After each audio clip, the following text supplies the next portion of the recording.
Hello out there, I'm the oldest nerd. Today we're talking about Babylon 5, and the central question in it is who has been lying to Sheridan?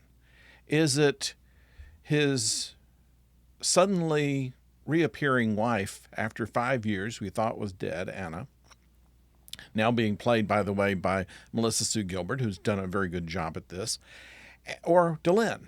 And it's already been established that Delenn has withheld information from Sheridan before, has made excuses for reasons that she has omitted certain things, even though it said the Minbari don't lie. But then, of course, it's always the Minbari that say they don't lie. It's kind of a thing that goes in science fiction. Any race that says that it doesn't lie probably does.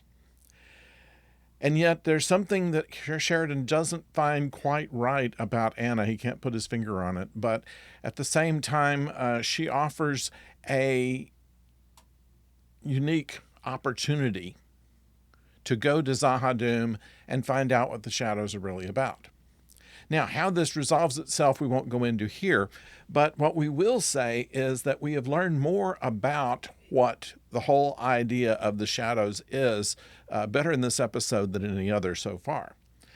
First of all, it seems that the shadows and the Vorlons were kind of the gatekeepers of the galaxy. They'd taken it on themselves to train young races into how to evolve into something resembling themselves. The Vorlons being more of a, eat your broccoli, and the shadows being more of the we evolve by conquest. And by the way, the name of the shadows, which is something we've just called them, is not the name of their race. It has several hundred letters in it and difficult to pronounce, so we'll never hear what that is. The shadows, therefore, are of the same like as the Vorlons, except with just different political aspirations, we'll say.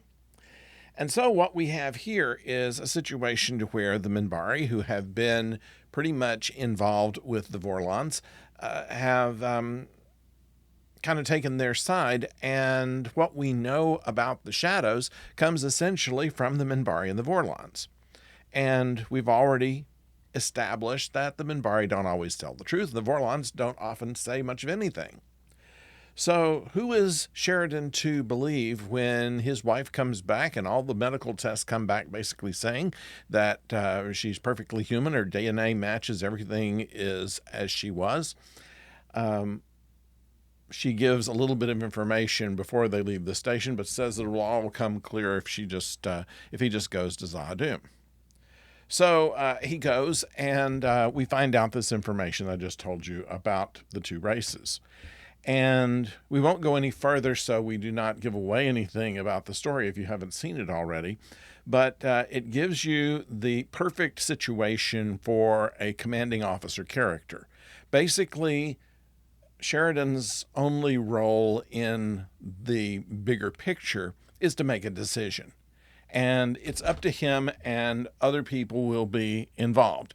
And that's where you have the conflict. It's an inner conflict. You have the suspense, which is to say it's all on the back of one person, a human person who makes mistakes but has the right attitude to begin with.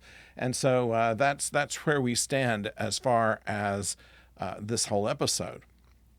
Meanwhile, a friend of Mr. Morden approaches Londo and says, "You really better get off the station." And Londo says, "I'm not going anywhere. I've had enough of this. If they kill me, they kill me." And in fact, the situation goes pretty much the same with Sheridan. He's decided that he needs to know what he needs to know, and he's willing to give his life to find that out in order to serve the greater good. So we have nobility even in two very disparate characters in the show. So once again, very tight writing, very suspenseful.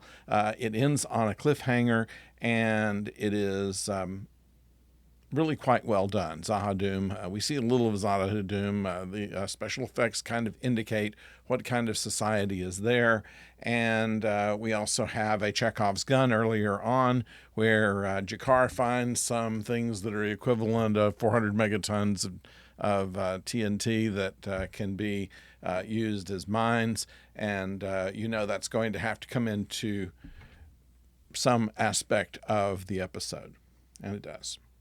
And so that's where we are on Babylon 5. I think that the acting by Melissa Gilbert is quite good, especially the scenes with Mira Furlan, this conflict between the ex-wife coming back and her not really knowing if that was her or not. She had told John that everybody on the ship had died or had been somehow altered. What Anna comes back and says is that she's not telling the truth.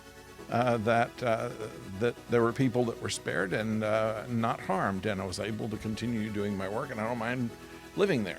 Now, this is something that arises some suspicion in Sheridan, of course, but then he's suspicious of both of them now. So that's where we find ourselves in this episode. It's something that makes you stop and think, and we also don't know what the fate of Garibaldi is, and exactly what he was told in the middle of the episode. Once he had a full understanding, the only thing he would talk about is the weather, and that was incorporated well as well. It seemed like a one-off joke, and actually a very important point in the plot.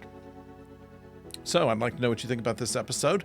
Please put it in the comments below, and we'll be back tomorrow with Deep Space Nine review, and later in the week with Lower Decks. Also, as always, would direct you to our Ron on Retirement channel, which is our sister channel, which is there, and you can click on that and see